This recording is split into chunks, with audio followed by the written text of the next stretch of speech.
Every time I do these podcasts, I feel like I'm just yelling and yelling and yelling because I have these like earphones on and they're canceling and blah, blah, blah. But it always ends up sounding good. So, guys, my name's Jeremy. Welcome to Raw Focus. We're doing another business spotlight here today where we're talking to Zach with Vigor Revolution. And I know Zach because of his wife, Janine, who went to culinary school with me kind of through high school. There was a culinary program from different schools throughout Washoe County, and we were together, and she ended up going into the role of hotel management. Janine, I'm sorry if I got that wrong, but I remember that's what I wanted to do out of high school. I wanted to go into hotel management. My goal was to do what they did in the show Las Vegas, where they like ran a hotel. And so she ended up doing that. I think she moved to Vegas and then moved, came back, and her and Zach are together, built a beautiful family. And when I met Zach, I was doing a family shoot, and fit dude, knowledgeable dude, looks freaking amazing. And I wanted to bring him on to kind of talk about his business, especially with COVID and everything going on now. He has turned his business. He's actually focusing on a video series, which I think is a great, smart pivot to help. His workout style is not the mass workout style, not the Beachbody, not the Peloton, where everybody does the same workout. It's tailored to the individual. And guys, we all work out. I get it. We all know it. And I work out quite a bit. I'm not allowed to work out this week at all because of the vasectomy, because of the no babies. But you can't do everything that everybody else is doing. If you work out like that, nothing's going to happen. You're going to get frustrated and you're going to mess up. Same with diet. Like, I can do a no-cal diet. I can do, I finally, veganism was the only thing that worked for me, and it may not work for the rest of my family. Low carbs didn't really work for me only. High protein didn't work for me. My body was just changing, and it took me a long time to realize that it's not for everything. So when you guys go and look at these Instagram posts, these Facebook posts, and all this shit that's going out, it's not your fault. Just get with somebody that knows what they're talking about. Hire a professional, even if it's just like a consult or something, and figure out what's best for you. But that's what Zach focuses on. His job as a personal trainer, which sounds like way more. If you listen to this, like, he knows his shit. And that's why I like having people on here. Plus, he's local to Reno, and he's not really tied to anything, which is amazing. So, guys, it's May 15th. We are going through first phase is open in the world. Waiting for things to happen. I am down for a week because of a vasectomy. I was terrified. I had it. I'm actually going to do a video on it here soon about my process and everything that went through it, because the worst thing you can do is Google what happens during a vasectomy. That scared the shit out of me. Oh my God, I was so scared. But got some Xanax, made it happen. But yeah, everything's good. I got my PPP loan. I got a letter just today denying me for Idle, and they didn't tell me why. I didn't get anything, but I got PPP for some reason. So I don't know if they interchange. And then unemployment starts in a couple days. So I'm going to keep you guys updated on all that stuff within Reno, Nevada. And that's it, guys. Life is getting better. Life is getting good. And we're all kind of breathing a little bit. So I'm feeling a little bit better in life. But guys, thank you so much for hanging out. Again, this is Raw Focus. Please subscribe, share, anywhere you guys get your podcast would be amazing. Without further ado, here is Zach with Vigor Revolution.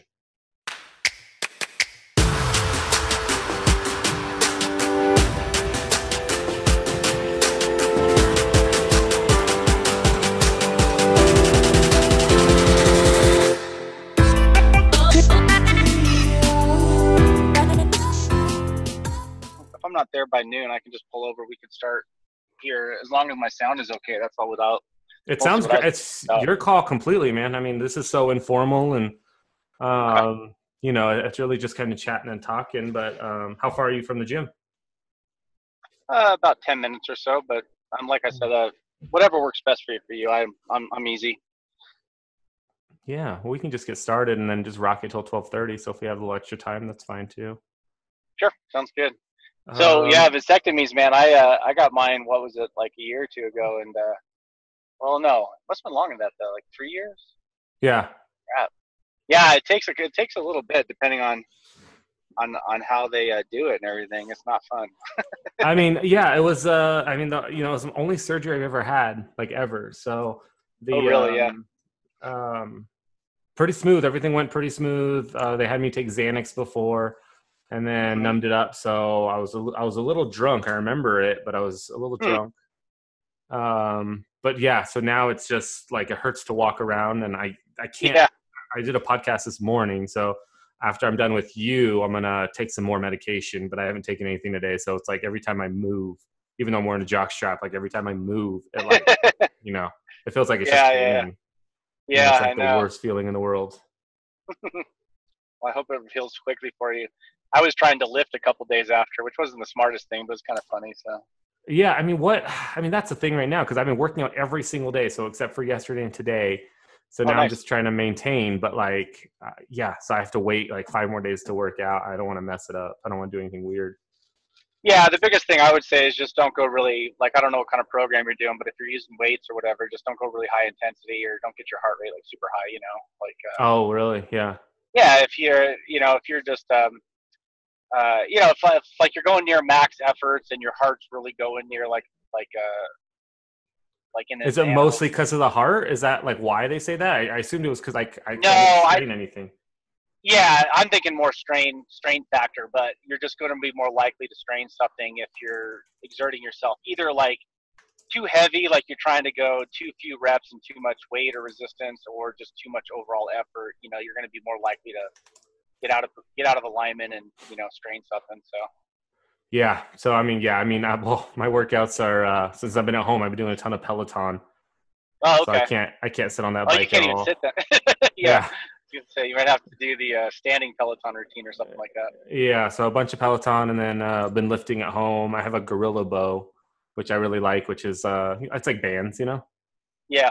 And then just lifting, but it's been going well. And then I'm a vegan now, so that's actually helped a ton with body and um, yeah, everything's been awesome. Cool, man. All right, so let's tag your business in this, which is Vigor Revolution. Hmm.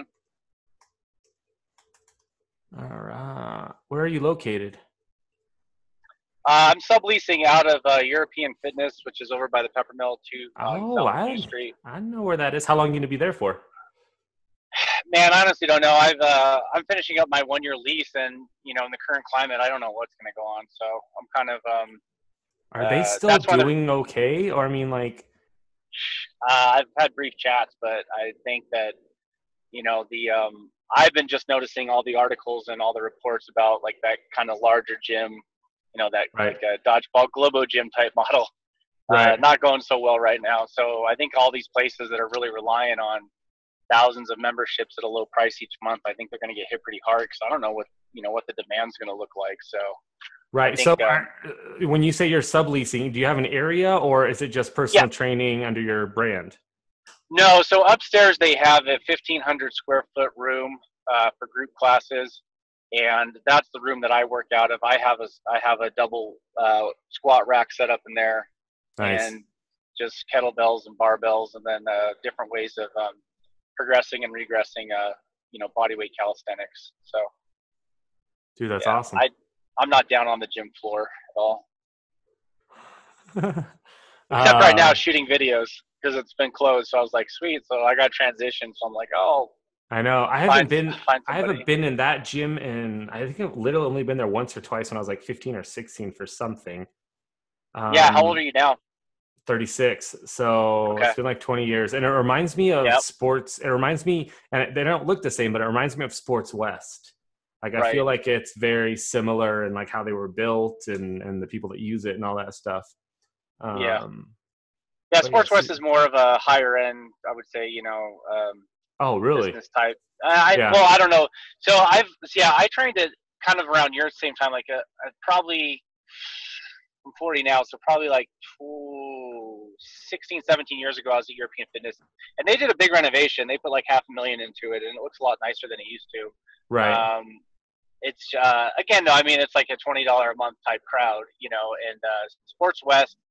I trained there when I was like 18 or 19, so about 22 years ago or so. And when I Right. was there, it was kind of more like an executive vibe kind of feel to me, where you'd have a bunch of guys get off their 9 to 5 desk jobs, and they want Corporate to jobs, all yeah. yeah, they all want to bench press, and you have 4 or 5 guys waiting around a bench press, and it's kind of like a hangout, like a Right.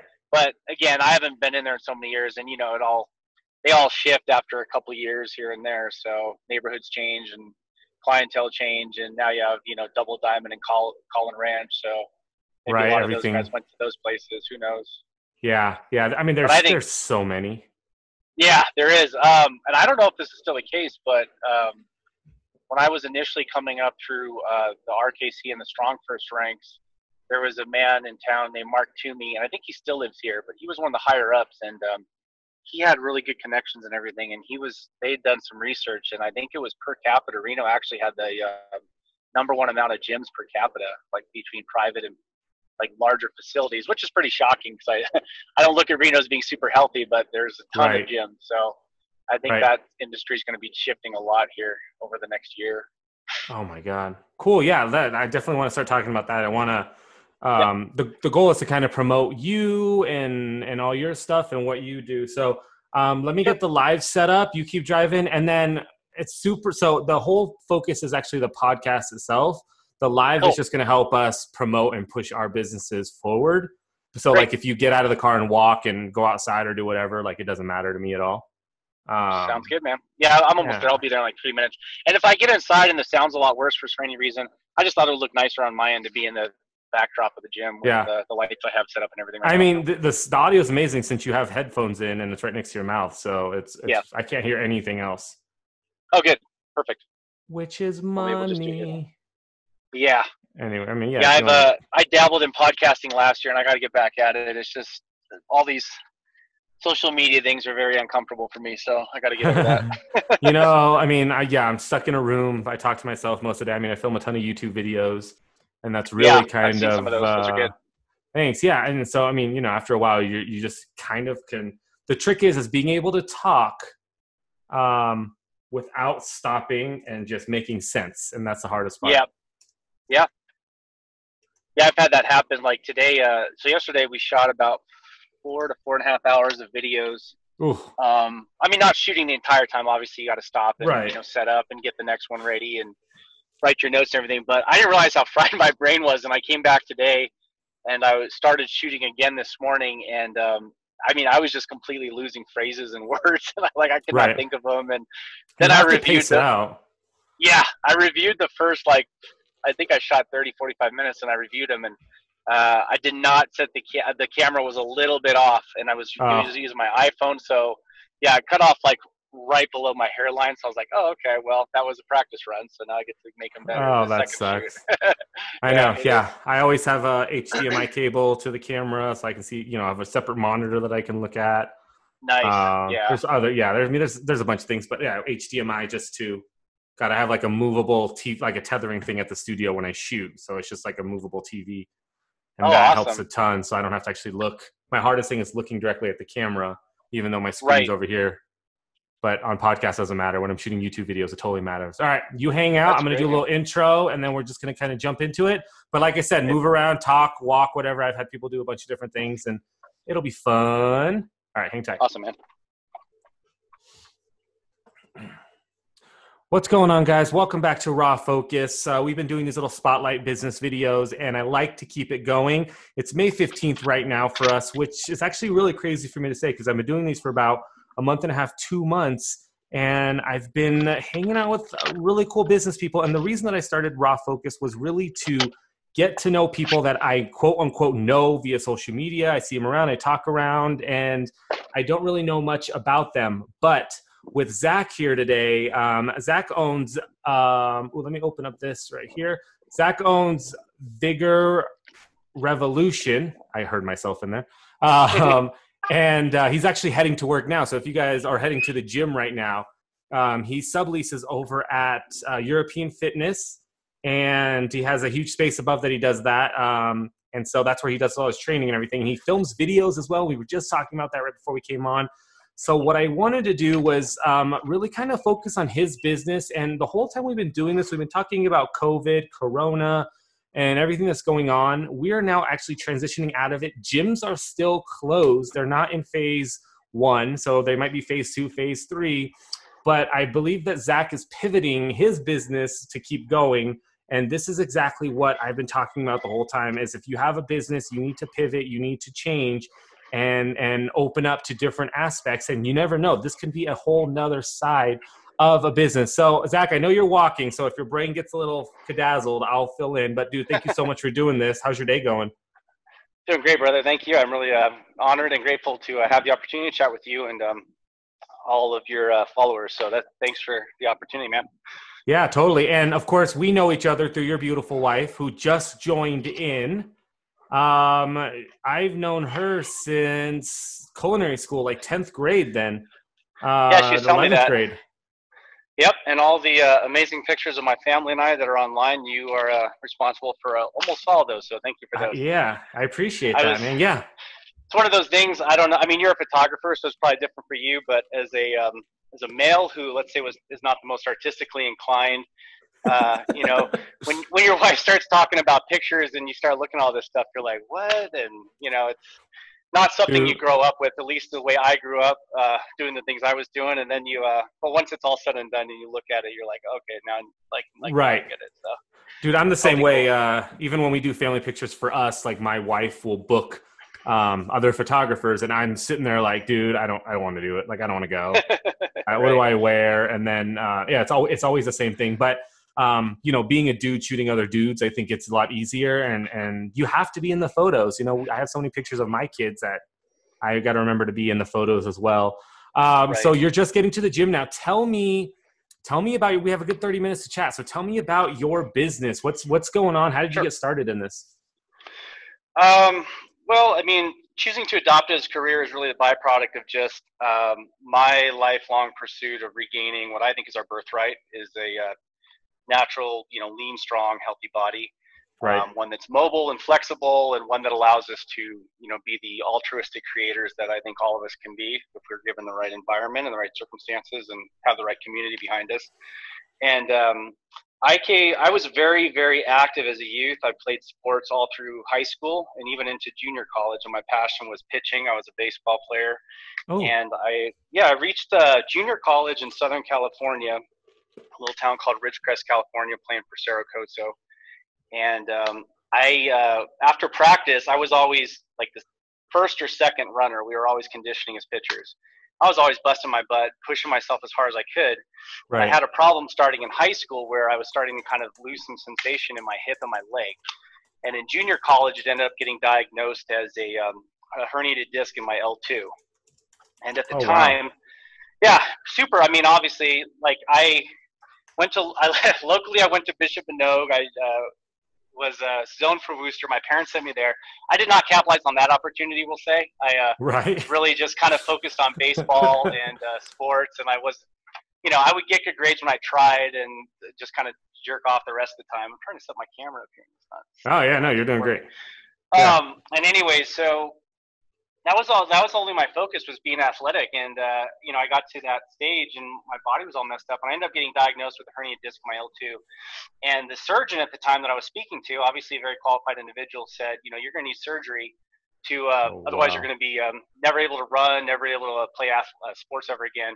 Right. At 19 years old, I was super, super irritated about that. It really pissed me off. And so in my mindset at the time, I don't know why I thought this, but probably thinking on it, probably it came up because my mom in particular, was into natural health. Right. And so when I got this diagnosis, I was like, dude, if I have to go get my back cut open and they're giving me these, you know, bad projections, why don't I just try to rehab myself anyways? And so that was around 1999, 2000. And at the time, Pavel Sassoulin and Dragon Door were starting the RKC movement, which is the modern kettlebell renaissance here in America. So I started coming across his work. I learned how to deadlift. I started doing yoga. I kind of concluded I was not strong enough and not flexible enough. And unfortunately, I was able to avoid surgery and had other health issues pop up years later. But that was really the beginning of it. That's insane. So you kind of took over. I mean, surgery scares the crap out of me. Right before we were talking about this, I mean, I just got a vasectomy 2 days ago. The only surgery I've ever had in my entire life. I was dying inside. Like Xanax and everything. I was freaking out, super scared. Can't imagine being at 19, something that especially affects what you do, right? That'd be like somebody cutting off my hands and then saying, figure out how to be a photographer. Yeah, absolutely. so you were able to kind of, I don't want to say rehab, but rehab yourself. Rehab. Yeah. Um, I mean, yeah, there was still underlying issues, and the good thing is I'm 40 now. I'm stronger, and I'm more athletic than I've ever been, just from the process of going through and learning. First I learned how to get strong, and then I was just focused on strength, and I wasn't focused enough on what I call now like integrated strength, which is strength from the inside out, starting with which most people refer to as the core. right. And it's great to be able to deadlift a ton and squat a ton and push a bunch of big weights. It's totally awesome. I love the sensation. I love the clarity and the focus of it. It's almost meditative when you're under the right kind of load. But Right. at the same time, if you're losing range of motion, you're losing mobility. I mean, we're parents, and that's far more important now. I don't want to, I can have the best physique in the world, but if I can't keep up with my soon to be 4 and 6 year old across the next couple decades, I'm not going to be happy. So Right. so it's So really oh, sorry, go ahead. No, I was gonna say, like, Zach, there's so many different, like, there's so many different workouts, right? And I go on to Right. Instagram, and I'm not a woman, but all I see is the girls on there, big booty Judy. And they're all they're doing is squatting and trying to get their butts big. I see, Right. the fit guys who are super thin, glam muscles, what we call them, where their legs are. What Yeah. I don't work out that way. I've always been overweight, although I recently started veganism about 3 months ago. I'm working out now. I'm in the best shape I've been in the last 20 years, and I have a Congrats, week that's off now awesome. because of this. Yeah, thank you. So, but I've kind of taken it to the route of not really about looking better, but more about, like, I want my heart to be better and all that. What Right. I mean, what's the benefit? I mean, should people be working out to look better, or should people be working out to be healthier? I mean, what do you guys do? Because you have clients that come in, I'm sure, ask these questions. What do you go to? Well, I mean, so this question is really at the heart of what I do, because that's kind of the misperception, we'll say, for lack of a better term, is that Right. you kind of have to sacrifice something for the other, right? So, like, if you want to be, healthy and lean and flexible, you have to do yoga and avoid weights, because weights will make you bulky and locked up, and you won't move well. Or Right. if you want to be strong and powerful, that you're gonna, like I said in the beginning, the path I went down, you're gonna lose mobility, you're gonna lose your ability to move. And the truth is that if you're actually training properly, there's 5 basic fundamental movements that we have to be proficient in. So we have to be able to push things either horizontally, like a bench press or a push up, and we have Right. to be able to push things overhead, any sort of overhead pressing. We have to be able to pull things in those same dimensions, like Right. rowing and pull ups and chin ups. We have to be able to squat. We have to be, and people don't know this, but the squat's actually anatomically and physiology a function of a rest position. So you can go online and see awesome guys like, I told you I was losing my words today after filming so much. You can name Well, like, anything. I won't know. there, there's elite level power lifters like Eddie Hall and Donnie Thompson, who was the first man that broke 3,000, and they can get in their rock bottom squat position and stay there for 10 minutes, because they have that mobility and the internal core structure that allows them to sit there. And if you look Right. at, like, the third world countries, one of our biggest problems in the U.S. is we just sit too much and we're just too Right. sedentary. And we become these big sacks of meat. And we just get in this position, that Tex-neck position, right? And Right. this is actually the topic of a couple of videos I was shooting. So it's like we got to relearn how to regain what we're supposed to be doing. And in that case, we're going to be able to squat deep. So sorry, I got a little sidetracked. So the squat No, was that's the good third. because no, here's the story. All right, Yeah. my dad's Asian. Half my family's Asian, half my family's white. So, like, Okay. I remember growing up, and, like, we had Asian people move here from Vietnam. And so my dad was a manicurist. He's since passed, but, like, he was a manicurist, and when they would cook at home at night, they would literally be on their, like, feet, but Yeah. they would be squatting all the way down where their butt was touching their heels, right? Just sitting Yeah. kind of like this. And I could never do it. Like, I don't know if it was like calves or what, but they would literally sit there, cook, talk all day. And then when I watch, like, travel shows, in Vietnam or whatever, that's how they're sitting. They're in that rest Right. position where it's super comfy, where I have to go down to my knees. I can't sit like full squat, and that's insane. Mm-hmm. Yeah, and that's really just the byproduct of us having chairs. I mean, an average day for a lot of people, you get out of bed, you sit at your table, you eat your food, you commute somehow, which is usually obviously sitting in some fashion, Right. unless you're standing riding a subway or bus. You get a lot of people then go to the desk job, they're sitting there, and they end up in this desk-bound scenario. And Right.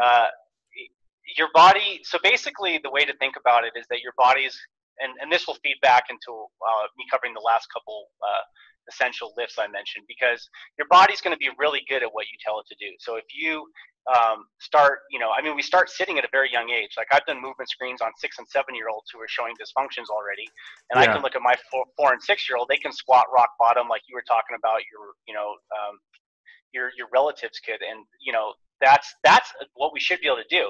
And if we didn't have toilets and we had to squat every day 4 or 5 plus times a day to go to the bathroom, if we didn't have chairs and we had to get in that rest position in order to cook and do all those other activities, we would still do that. And the interesting thing now is I've seen articles, and years ago they were saying it's been deemed kind of uncivilized, and I think it was Japan, and maybe you might know better than this, but I think other Asian countries were actually trying to outlaw squatting in public just because they didn't like the way it looked, from a Western mindset. It's definitely very very African, Asian, like rice hats and all that. I mean, that's what you see. Like I always, in my mind, it's like older women cooking somewhere else, and it's crazy. It's just a skill that I've always wanted to do, could never do, but I was always, my parents would be able to do it all the time, and it was a weird thing. Yeah, and it can be regained. So that's where it's real fast. Let me finish by one thought. So the last 2 movements I did mention were just a deadlift, which gets a bad rap probably because it has the word "dead" in it. It's not very marketable. But a deadlift is just the ability to pick something up off the ground. That's it. And then if you can carry something of moderate weight, which we all have to do. We have to carry kids, groceries, or, we have to carry heavy stuff all the time. Things of value. If we have something of value, we have to be able to carry it just to be able to protect it. So if we master those things, pushing, pressing, squatting, deadlifting, carrying weights, then everything else is going to be derivatives of those movements. So basically all of the stuff that you just mentioned is how we would run our daily life anyways, right? Because like we're always pushing, pulling, standing, picking up. And if we can do this in a functional, smart way, then in your workouts, then that kind of makes daily life normal. These are all just regular things that we should be doing without dying. Yeah, and so to give you kind of a clear example, like a workout that I'll put a lot of people through, I have a couple of main programs. One's called the Amazing 12-Week Physique, which is amazing. It comes out of Ireland, and it's a full body transformation in 12 weeks. But unlike the other ones, it's based on maximal strength. So you're going to be setting personal best. You're going to be setting personal best strength PRs while you're also reclaiming your optimal physique. It's not just like these other programs. I don't want to name anybody by name, but there's some I really dislike in town or just nationwide. Well, it's like if you call it a transformation and someone goes in and blows out their knee or their hip, technically that is a transformation. Getting a surgery is a transformation, but that's not the kind of transformation I don't think anybody wants to sign up for, right? So the Amazing 12 sets those best, and then the other things I do combine kettlebells, body weight calisthenics, barbells, and it's really tailored to your body and the individual. So again, we have those 5 things we have to be awesome with, but now the question is, rather than, and this is where most programs fall short, is you have the program, you have the individual, right? And most programs are trying to do what we call cookie cutter program, right? Take you and for it's everybody. Like, hey, this is the best workout ever. Jeremy, do this. And it's like, well, wait a minute. If you can't pick something up off the ground with what I call the power posture, which is an intact spine where all your spine curves stay the same and you're fully tense here, in your trunk, if you can't pick something up off the ground, then I have no business trying to put you in that position if it's going to overload your back wrong. So within those 5 fundamental things, I match those movements with the right amount of resistance in the right posture modify the pattern as needed to the individual. But then we're like supersetting it in such a way where I don't like to do like a warm-up, for example, might be, hey, let's take like a soft tissue ball. Let's roll out a little bit. We all have these chronic tense spots, what body workers will call trigger points. So we'll address those a little bit, which is just going to give you enough mobility to start getting in a better position. And I'll have people do this in consults and sessions where it's like, go down, try to touch your toes. Don't force it. Stop where you feel resistance. They stop. We hit a couple soft tissue points. Literally 1 or 2 body weight movements on the ground, and next thing they know, they're either 4 inches closer or touching their toes. And that's just how the nervous system works. It's all about giving the nervous system the right input at the right time, and then the nervous system is going to increase its strength, and it's going to increase our ability to move once it's safe. A lot of this is just coming from the fact that, again, we get desk bound, we get chronically sitting, our body starts to adapt tissue to get really good at that sitting posture, since that's what we're doing. And people don't realize, I mean, and so my past career, I was a massage therapist before I was a Oh, okay. There you go. Yeah, photographer. yeah. So like a lot of the clients, when I would come in, it's just from the daily things that they were doing that they didn't realize. So basically they would come in and I'd be like, Right. hey, what do you do for work? Oh, I'm a bike messenger, or I work on a computer all day. And all of a sudden these muscles and these trigger points that were showing up were because of work, because of those daily things, and Right. being able just to have them think about it, change your mind. In fact, I'm standing right now. I don't have a chair in my office.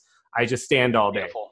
And it helps my back a ton because I've always had back issues. I can't imagine doing this sitting down all day and typing.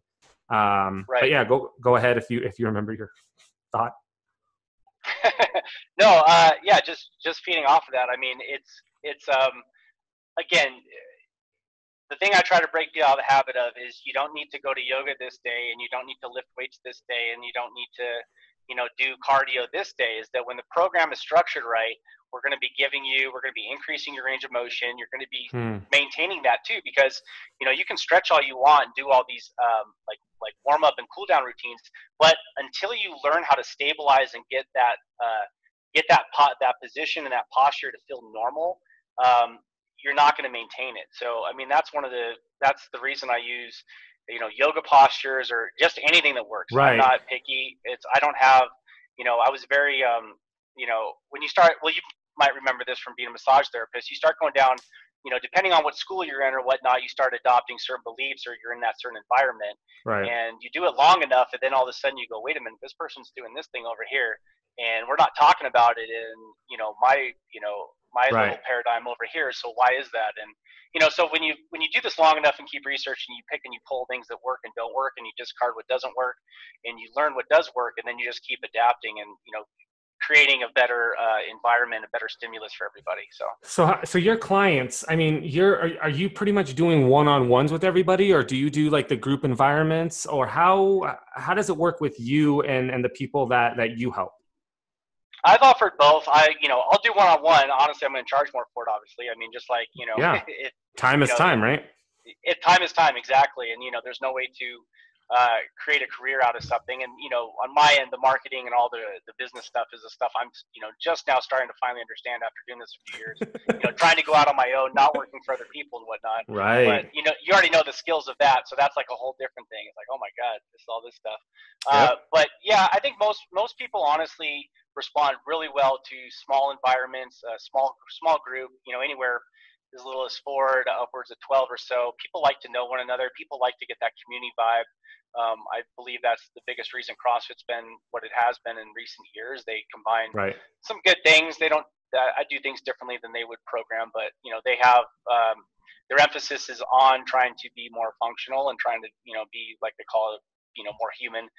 But then you're getting that community, and when you are, like you talked about, if you've had struggles and you're not super confident and you don't know what you're doing, and somebody gives you a direction, but then you also get lots of support. That's the dynamic. But that's also tough as well, from what you were saying before, because I've done CrossFit and it's made for everybody, right? So everybody's supposed to be doing the same thing, and some workouts I can't do, some workouts aren't made for my body. In fact, I don't know how to freaking kip for my life. Like when they go do a pull-up, I can't do the kipping, and I'm sitting there just like this. And so and then I get deterred. I'm like, well, that's not my body, that's not what I want to do.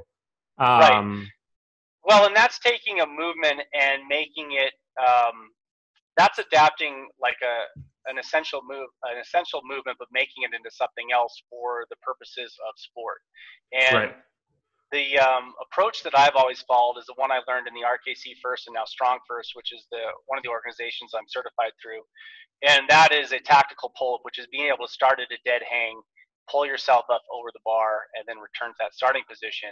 So I don't care about speed. For one thing, when people start relying on speed, it's one of the reasons they're doing that is it's a way of cheating almost. It is. The hardest thing to do is to do something slowly, and people who have tried to do like higher level yoga poses and things of that nature is when you have to slow everything down, you're really going to start to see where your faults are. So I love kettlebell swings, I love kettlebell snatches, I love barbell snatches and cleans and all those ballistic movements, but the foundation of those are the small one. So until you have an awesome deadlift and until you really know how to maintain that power posture and integrate everything, and that pattern is solidified, I could show it right now, but the deadlift pattern is the exact same as the swing pattern. It's just a different tempo. So Right. with the kipping pull-up, you end up in a scenario where you're doing a movement, and I would argue from my standpoint that you should learn a tactical pull-up first. Then if you want to perform kipping pull-ups for your chosen sport, if you're competing, that's great. But, going back to like real-world scenarios, for example, you can have a scenario where you could fall down and you might be hanging on something for dear life. Right, like any movie, right? Yeah. Yeah, exactly. Or, if you're training law enforcement or firefighters or first responders, they might be in a dangerous situation, or military or whatever. They might be in dangerous situations and dangerous environments where their life may literally be dependent on being in just some that sort straight of hanging pull up. position. Where they can't kip out. You can't kip, right? So if your main strategy is kipping and now you can't kip, well, what are you going to do? Now, I understand these are drastic scenarios, and most 9-to-5 businessmen don't need to worry about this stuff. Right. But again, it's like it's the ability to do both. So if you can do a tactical pull-up and you can get strong in that and add weight to those, add reps to those, and program those, I would argue that then you can learn the kipping motion pretty quickly. Versus if you're relying on kipping all the time and you try to do a tactical pull-up, either just for workout purposes or you're put in an environment where you need to do one, then you're not going to be able to do it. So I like the real world stuff. I mean, that's kind of where it's at. I mean, yes, I want to look good, but I ultimately, and I just want to be able to show off on a certain thing. I want to be able to go to like a jungle gym, take my kids to the park, which we can't do now, and then just do a couple, regular pulls and like, can you guys rock this out? So what are you doing now? You mentioned videos. Tell me about these videos that you're doing. So I just really have seen the landscape really shift. I mean, drastically. And, my question in my head was like, well, how many people are really going to want to come back to the gym? I love doing small group. I love one-on-ones with the right people too, but I don't know how many people want to do small group or larger group training. And so with the environment being what it is, I looked around and I didn't like what I was seeing online and through training apps. Just because it's not emphasizing, like I said, these principles that I learned over the years that I really believe in and that I've seen work for a lot of people. So I want to make sure that I think my approach in the past where it'd be like, oh, geez, and, marketers and this and that. And there is reason to be frustrated. I was just in this little Facebook back and forth today with somebody who was talking about this, where it's like I forget how he phrased it, but basically obviously the waters that the health and the fitness waters are muddied by bad actors or just ignorance. And you talk about Instagram. This is a little segue, but I was going down the Gary V path, the Gary Vaynerchuk path to learn better marketing. And him or Russell Brunson, all these guys, they'll say, hey, go look at what's working. Go see what works for other people.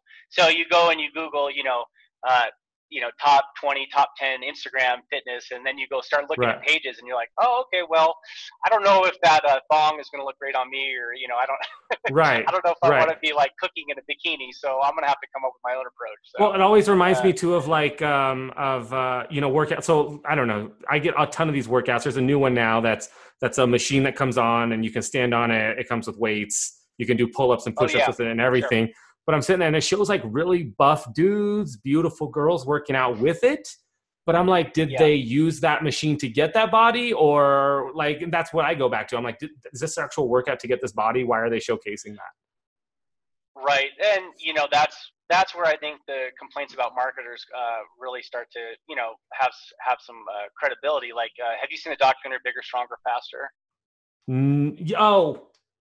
I think so. Do they punch things in slow motion or no?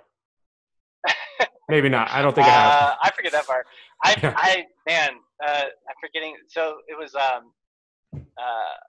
featuring one or both. I think it was Chris Bell was the one that did it, or maybe Mark Bell. Anyways, the whole thing was about our lust for, like what you're talking about, these fitness bodies. And, so they go into the world, they're into the bodybuilding, powerlifting world. They're looking at steroid use. They're looking at all these different variables. And, they were asking some hard questions. And to your point, they were asking a guy who was doing some fitness shoots and was endorsing whey proteins. And, they're like, he's like, yeah, I take this. He's like, yeah, but you take other stuff and you're not talking about that. And it's like, well, so that's where you do as a consumer, you kind of have to be discerning about that. And again, like, I'm all for physique changes. I'm all for physique competitions. I love to coach those. And, despite my quarantine eating habits, which I will not say have been 100% dialed in, let's just say I eat a little bit too much, but, I'm all for building the best physique possible. The thing is, I'm not willing to sacrifice health and strength and, long-term happiness for that.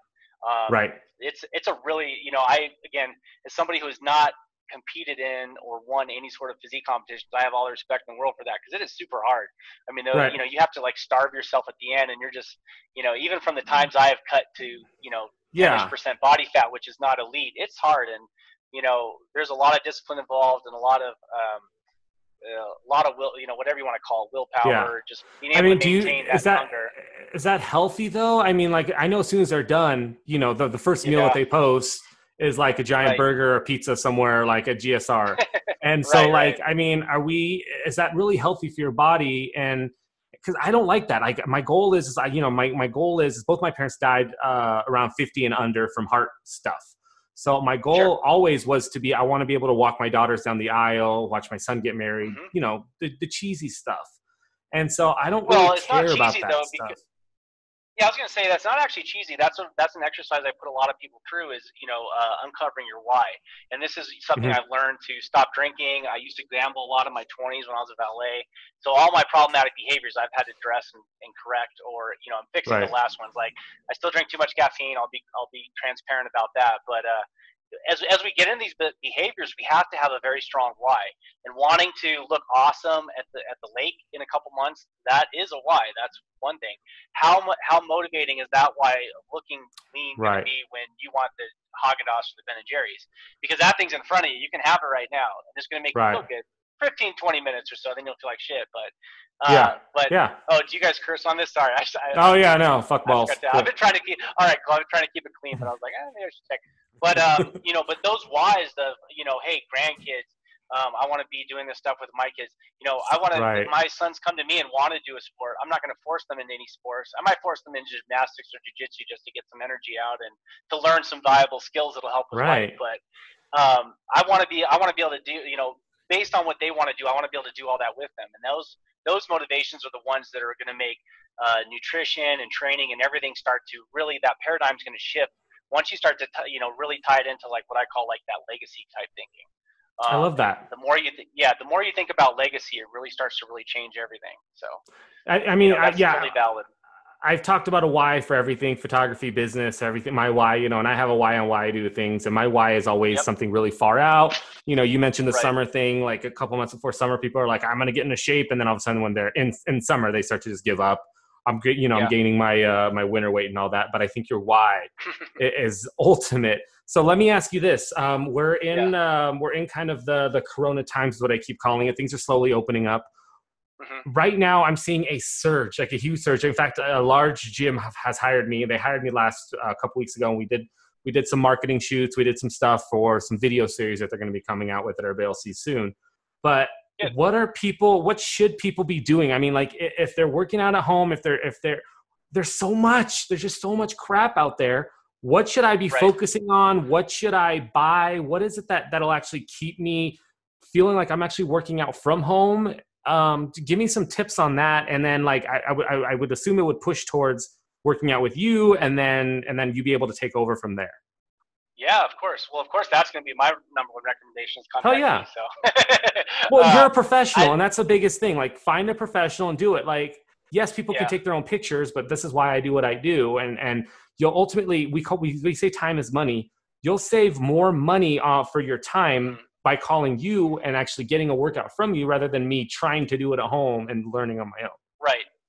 And so the biggest thing really starts with that word that keeps popping up in this conversation, which is workout. And I don't talk about workouts because a workout is, hey, like I went and worked out. I expended energy. And that's good. That's going to get, one of the biggest problems is that if somebody has 40, 50 pounds to lose, or even like 30, even the 20 to 30 range, anything you do in the beginning is going to work, right? I mean, we can all, we can agree, even with all the nutrition debates, there's some things that are pretty obvious. All the man-made Franken foods that are, super processed and whatnot that have come out in the last 40 years, if I avoid those, I'm going to lose body fat. Just because I'm not going to eat as much, and I'm going to start having to make some healthier choices right there. Right. If I start walking, I'm going to lose some body fat. If I start doing any form of exercise or enroll in any program, that's going to get that first 10 to 15 pounds off, which then is where people really start to get frustrated, because then it's like they've been in this mindset of, okay, I'm going to eat less and move more. And you hear that all the time, right? Right. Those are like the two biggest recommendations. Well, just eat less and Eat move better, more. exercise. Right. Exactly. Okay, so that's going to work in the beginning because we have all this excess, and in that stage, all those activities are going to be creating a result. But now people get stuck, and now it comes the problem, because now what are you going to do? And the conclusion that most people reach, with, like you said, since they're not professionals, they don't understand physiology or how the body adapts, is they're going to eat less, even less.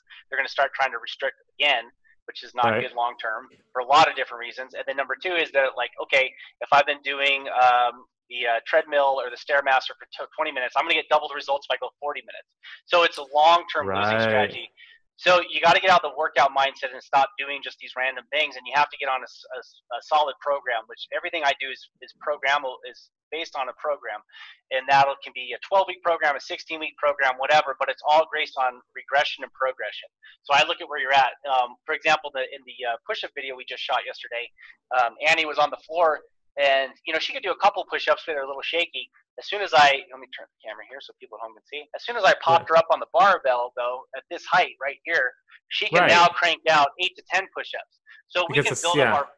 Yeah, so really the adaptation that everybody wants, and what they don't realize, is that they do need to prioritize strength first and foremost. And within that, they need to have the healthy, strong movement patterns, that integrated strength. So going back to the push-up example, if she can end up doing, 10 sets of 10 of push-ups on that, now when I drop her down an inch, 2 inches, 3 inches, whatever the right amount is, I can decrease her reps, so I can go, instead of like 10 sets of 10, I can go like 5 sets of 5 with maybe a max set at the end. And then from there, I can start increasing the reps again, building up that strength, which we build by either adding more intensity, which is weight, adding more volume, which is reps, or the third thing, which is density, which is if it takes you 40 minutes to complete the training program and now it takes you 35 minutes or 30 minutes, you've also gone stronger, even if the weights and the reps have stayed the same, just because you don't need the same recovery time. So it's not about the amount of time that I'm working, because you kind of nailed it with me, because like when I bike on the Peloton, I was doing 30 minutes, right? I was doing 30 minutes, I was killing it, burning 600 calories, and now I'm doing 45 minutes, because in my mind, I'm like, well, if I do it 3 times at 45 minutes rather than 4 times at 30 minutes, then I'm working out more. Is that kind of a myth, would you say then? I would say it's not a myth, but the question is, number one, are you going to start eating more? And then, number two, are you going to get the right amount of sleep? There's a saying in Strong First, I believe it started with this guy named Dan John, but it's every rep has a cost, not every rep has a benefit. So those 30 minutes, and the thing is too, is that body fat, metabolism, all these things, which honestly is so debatable. But we do know that if someone's super stressed and super, they're above their stress threshold all the time, they're going to have a tendency to keep more body fat and not gain as much strength and not lean out. So that Peloton workout, and I had this happen. I got this reputation. I was working at a gym in Springfield, Missouri. I was trying to do a program with Strong First and Mercy Health, and I was a Mercy Health employee.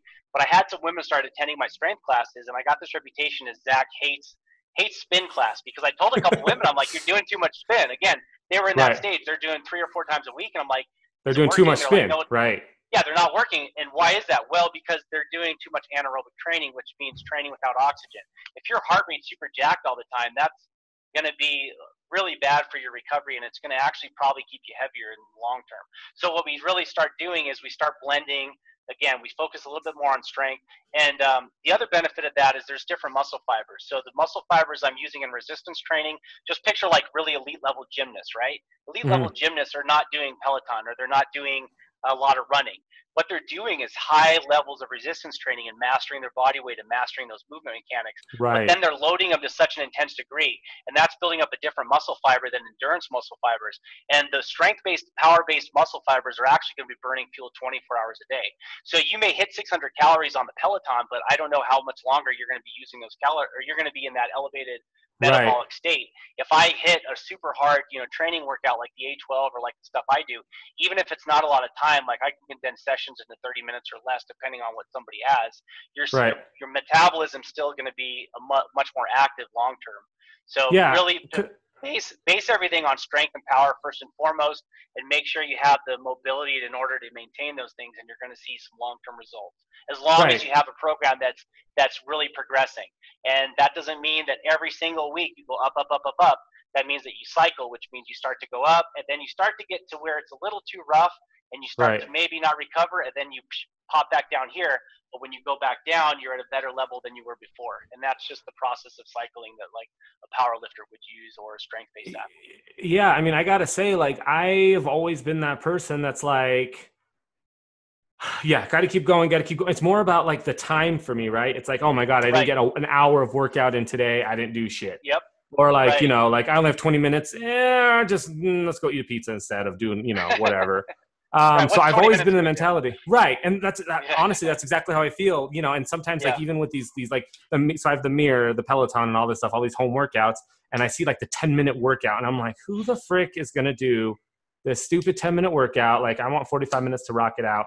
But I like, yeah. So I mean, I get it, and I get, yeah. But it's good. It's good to know. So your programs are based off of, are they like? So you have programs like a 6-week program, 10-week program. Is that how you kind of structure your business? Yeah, anything between 6 and 12 weeks. A lot of that honestly is really, and I'll let everybody in on the secret, which you already know, is that when you're trying to get new people in the gym, you have to offer them something that's appealing.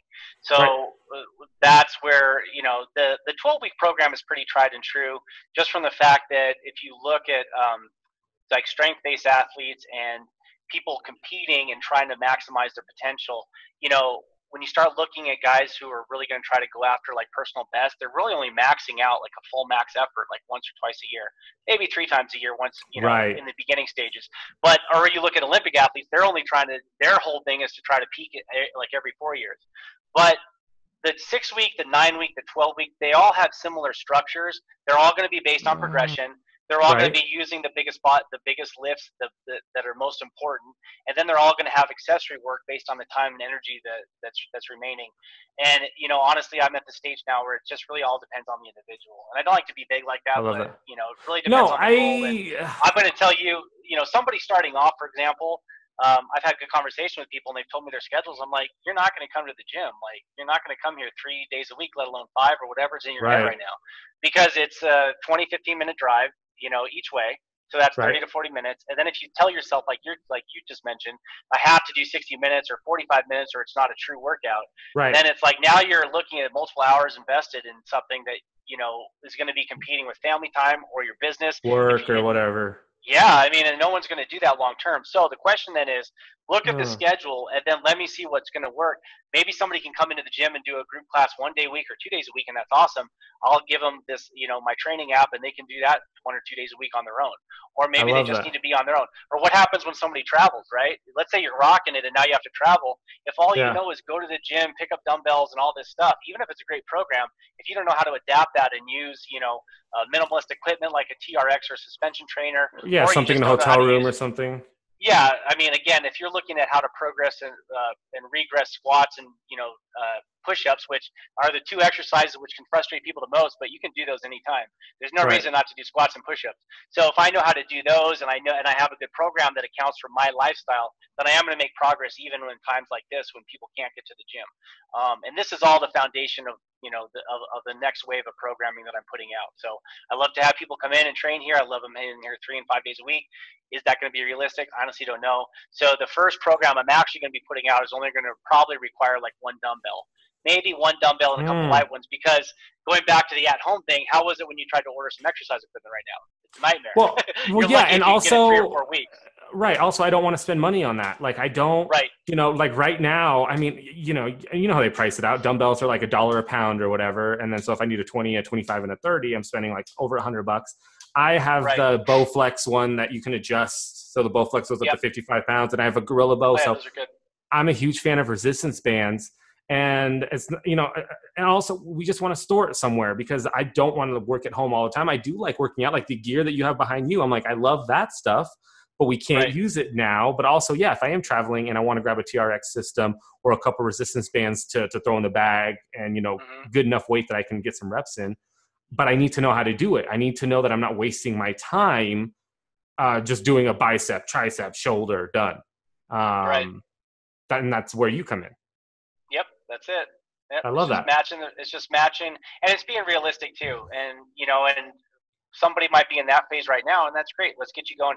Once you're consistent with that, then we're honestly Right. going to know what the next step is. You know, once Right. you're crushing the first program, you know, doing squats, doing push-ups. If you have a dumbbell, or is like you said, like the Bowflex or the adjustable ones are great. You Yeah. know, we can start working some overhead pressing, so we can hit all those 5 foundational movements. If we don't have a lot of weight and you're a little bit stronger and you need more resistance to do like deadlifts or kettlebell swings, I mean, there's ways to adapt those. We're using, you know, one-legged deadlifts and things like that with those dumbbell systems. So there's, you know, again, it just really, we just have to look at the individual, look at the equipment they have, look at what the reasonable amount of time is, and then we're going to have all those answers. Yeah, let's go. I actually didn't think about that. In my mind, I'm like, I need more weight. I need more weight. They don't make it big enough. And that is a good problem. That's a good problem to have. It's a good problem to run out of a good sized weight. So yeah. Well, yeah, and I mean the other thing is like, you know, like my wife is here too. She doesn't have to work out. She doesn't work out, so she's never really worked out. But yeah, so like when I'm buying gear, I have to buy it so that we both can use it. So like that's why I like the resistance bands. Even the Bowflex one is a little bit too bulky for her. So Zach, we kind of killed it today, dude. This is awesome. Can you? Thank you. No, thank you. We're going to finalize everything. And I want you to kind of tell everybody, pimp yourself out for 2 minutes, how to find you, where to find you, how you're booking, everything that's going on. I know that you guys are going to be open up and hopefully within the next month or so. That's my goal with how everything's progressing. But yeah, let's just pimp yourself out. Let people know how to find you. Thanks, man. I appreciate it. So, like I said, we're wrapping up this video series. I found an awesome guy who has worked with some world-class strength coaches and produced programs for them out in New Jersey. So he's going to be doing some editing for me and helping me set up, you know, my pages and everything, so I can make sure that my delivery is awesome. And we're going to be offering. I'm really trying to think of again, going back to that community strength model for health and purpose. Everything I do is about your greatest purpose, and we're going to try to take that and we're going to make it as mobile as possible. So we're going to have some online communities available, maybe like a Facebook group or maybe something a little bit more exclusive. And you know, we'll have different levels based on where people are at, and we can start connecting people so they get that community that they need to get through this. And to start, you know, the community is going to be the glue that's really going to keep you when your why starts to wane and you go, I don't really want to think about that right now. I'd rather think about, you know, pizza. Then having some people to bounce some stuff off of and keep you accountable is huge. So you can follow me on Facebook, Zach Ganska, Ganska. I have my business page like you talked about, Bigger Revolution. I do have Instagram. I have not been active on it. That's one of my goals right now. I got to start getting it, buddy. Get it. Yeah, I know. I got to get the one habit a day, now. one post a day. See, and that's my problem, man, because, okay, so here's what happened. Really quick segue, but once I learn what's optimal, then it's like, oh, I need to do 3 or 5 posts a day, and I need to do them at these time slots. So then it's like, oh, my peak hour is 1 p.m., and if I miss 1 p.m., it's like, well, it's the that's how we are with working out, right? That's exactly it. Yeah. I'm like, fuck it, I'm done.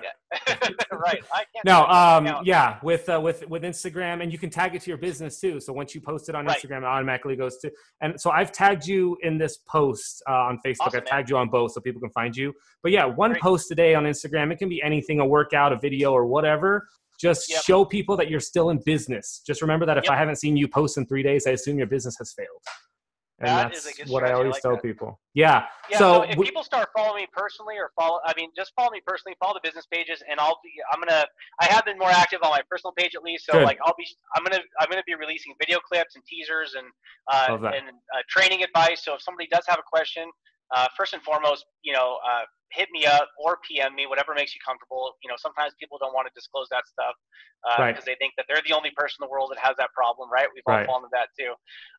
But yeah, so get a hold of me. Stay updated with these changes that we're making. And when this program rolls out in a few weeks, I definitely will need a beta group. So there's going to be an awesome pre-sale launch and an awesome sales launch where it's going to be a really you know, again, not to brag, 'cause I know I'm the one putting it out, but it's gonna, for what you're getting, it's gonna be, you know, 3 to 4 times worth what the actual price point is going to be. So it's really going to help people break through these plateaus and start to move and get stronger. When that happens, feel free to tag me and push it out. I'll help you guys push it out for sure. I mean, it's smart. I mean, it's guys, personal training. It's literally made for you. I mean, it's crazy how we go to restaurants and we get, you know, professional food made and we don't cook at home, but then, you know, for working out, we feel like we can do everything. And that's been my whole world. I don't do my own plumbing. We just had everything installed for us at the house. I didn't build this office in the garage. I hired professionals to do it. Yes, you can do it, but it'll take you 8 times as longer. It'll cost you way more, and you're going to fail a ton. You're going to give up, and then it's not going to look professional. Treat your body the same way. Ultimately, it's for your health. Zach, stay on, but thank you so much for doing this, buddy. Say bye to everybody on Facebook. Thank you, brother. Peace. Thank you for the time. Yeah. Thanks for coming. Awesome, man. Thank you so much. So this is going to live on Facebook, so you can share it and do whatever. And then I'm going to end up putting it on the podcast in a few weeks. But yeah, keep me posted on everything you're doing. Feel free to tag me directly on all your posts, and then I'll push it out and share it for you. Awesome, brother. Yeah, and I'd love to have you. Like I said, I'm doing this beta group, so I'd love to have you.